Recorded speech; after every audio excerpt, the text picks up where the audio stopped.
Welcome to the Bean Patch.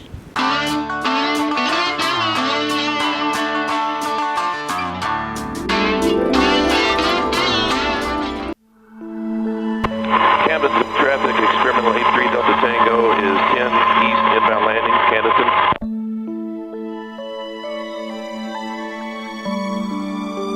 Candaceton traffic, experimental 83 Delta Tango is 5 east inbound landing, Candaceton.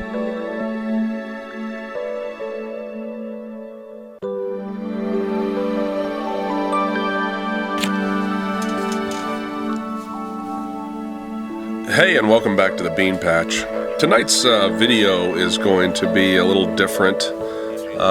We are wrapping up our day of rest here, and just got back from our Saturday service, and had a nice dinner and good fellowship. And I went for a flight this morning.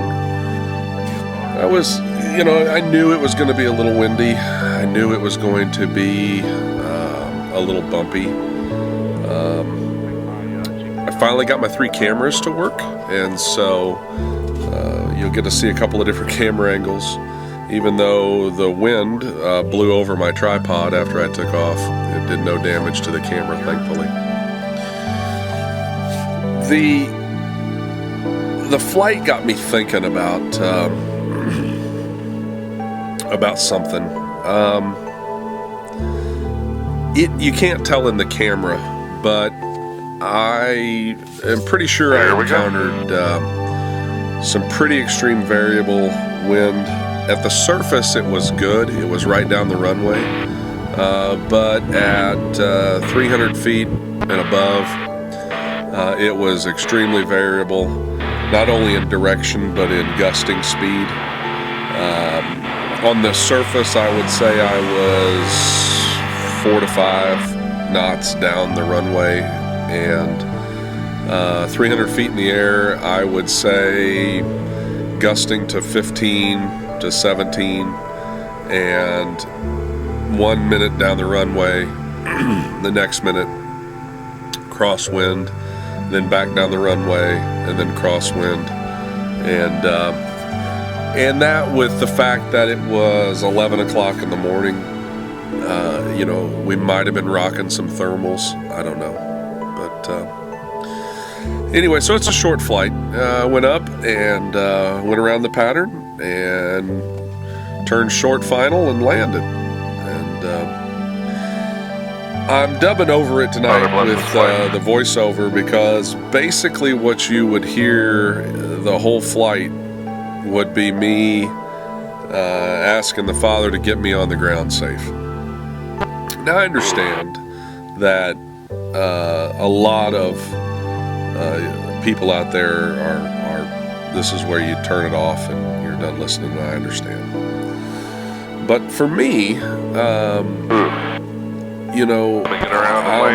a man of faith, and I believe that there's a purpose for us here, and there's a creator. And so, after I took off and I hit the first wave hit me and rocked me, and I'm full left aileron and I'm still banking to the right. That's when the first Father get me on the ground. Of course, I don't do the what do they call that? The 180 of death. I'm going to go ahead and fly the pattern and land. I could have landed straight ahead, but it was not my property, and I don't want to land in somebody else's field. Excuse me. And so, halfway through, I'm just praying, and the wind is just rocking me, really violently, and I'm just dropping, and it's beautiful. You can see in the video there's not a whole lot of turbulent sky other than the clouds, and they don't even everything looked good. I checked the weather, and I wasn't going to fly up to 3,000 feet, so the winds aloft, weren't as critical. But at 3,000 feet, they were forecasting 9, and out of the south. And so I was all in. I was happy, and I guess my question is when you're going through the fire, when you're literally in a situation where you're not sure that you can handle it, you're not sure that you've got the skill, the knowledge, the ability to handle a situation. Papa's turning final runway 18. Do you? River Valley. What do you do? Some of my friends are not believers, and that's their deal. I've met several pilots that are not believers, and that's fine. That's their deal. Oh, Father.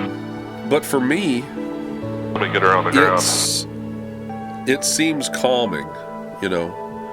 When I get rocked and I'm full left aileron or full right aileron or full right rudder, and the plane is still not reacting and doing what it needs to do to maintain level flight, and I call out, some would say I'm weak, and some would say, well, that's a great mental game you're playing with yourself. Tell yourself that there's a God and that He's going to protect you and you'll be fine until you're not.